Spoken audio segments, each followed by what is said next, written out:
被核辐射感染的动物究竟有多可怕，你知道吗？它们的样子打破你对核辐射感染的认知。今天这期视频，老黑就来跟大家讲讲那些被核辐射感染的动物，全程高能，切勿眨眼。变异老鼠。1986年4月26号，前苏联切尔诺贝利核电站突发爆炸事故，爆炸瞬间产生的巨大核辐射量，事后科学家推测，甚至比当年美国扔下的原子弹的核辐射量都要高几百倍。在这么恐怖的核辐射笼罩下，数十万人被核辐射感染，方圆1000里内成为核辐射重灾区，从此被列为禁地。而在这块禁地就存在着大量被核辐射感染的生物，比如这只在1996年被发现的巨型老鼠。当时距离核爆已经过去10年，于是有一伙考察队接受当局指派进入禁地探索，他们都携带专业的核辐射防护器具和衣物。然而这些防护措施还是没能防住巨鼠的袭击，最后8人遇难，1人存活。存活的1人公开了遇到切尔诺贝利巨鼠的经历。据说后来当局有派武装部队前去才消灭的巨鼠，不过也有人说巨鼠并不存在，但因为年代久远无法考证，至今没有确切定论。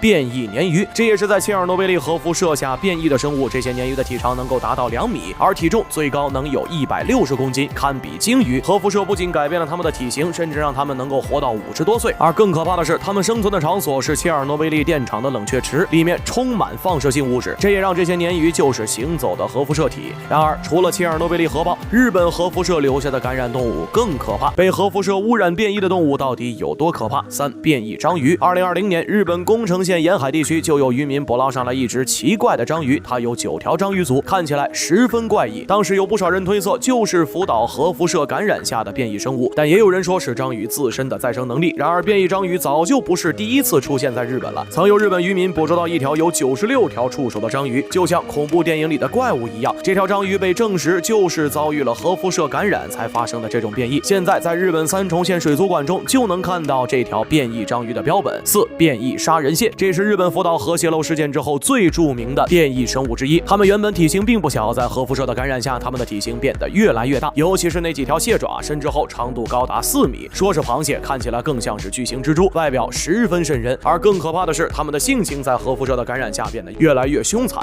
不只是水生物，就算是人类也会被它们当成猎物。据说被这种巨蟹攻击伤亡的渔民已经达到了数十名。不过在日本当地，还是有很多人觉得这种螃蟹并不是受到核辐射感染，都是谣言，但至今没人给出证据。5. 变异无耳兔。2011年5月末，当时距离3月12号爆发的福岛核泄漏事故才过去将近2个月，这只无耳兔就出生在距离福岛核电厂30公里以外的地方。虽然外形还是可爱的小白兔，但是它没有耳朵。一开始很多人宁愿相信这只小白兔是基因变异，可是经过专家检测发现，这只小兔子体内存在大量的放射性物质。然而除了这些，还有更可怕的变异动物在后面。被核辐射污染的生物都有哪些？6. 变异狗。这是被日本核辐射感染而变异的一只狗，跟普通狗不同，它长出了7只脚。在核辐射的感染下，不管是什么动物的 DNA 都会被核辐射破坏。大家都知道 DNA 是决定一个生物功能和特征的主要元素， DNA 被损坏，生物也因此发生基因突变。7. 变异青蛙。3条腿的青蛙、6条腿的青蛙、1只眼睛的青蛙，这些都是被日本当地人发现的变异动物，它们在日本核辐射感染后变得畸形。8. 辐射牛。在日本福岛核电站泄漏后，当地居民禁止农户在户外喂养牲畜，不过有一些农户并没有严格的遵守，于是很多放养的牛群中开始出现了异种，不只是模样怪异，有的牛已经被放射性物质感染，数量高达数千头。据了解，甚至有1134头被感染的牛流入市场，被日本人自己给吃掉了。然而日本核辐射感染的动物远不止上面这些。2016年曾有一名叫做佐藤荣基的记者出过一部纪录片，纪录片里都是畸形动物，比如3片翅膀的蜻蜓、变异蝴蝶等。除了佐藤的记录，还有民众自己发现的3头羊、1只眼睛的猫、双头蜥蜴、双头蛇等等，就连植物都有，比如变异的西红柿、变异的胡萝卜，这些都是过去日本核辐射感染的生物。随着日本将核污水排入大海，可以肯定的是，海洋生物又会遭遇一次可怕的危机。我是老黑，你不知道的小知识都由我来告诉你，欢迎评论、私信轰炸，咱们下期再见。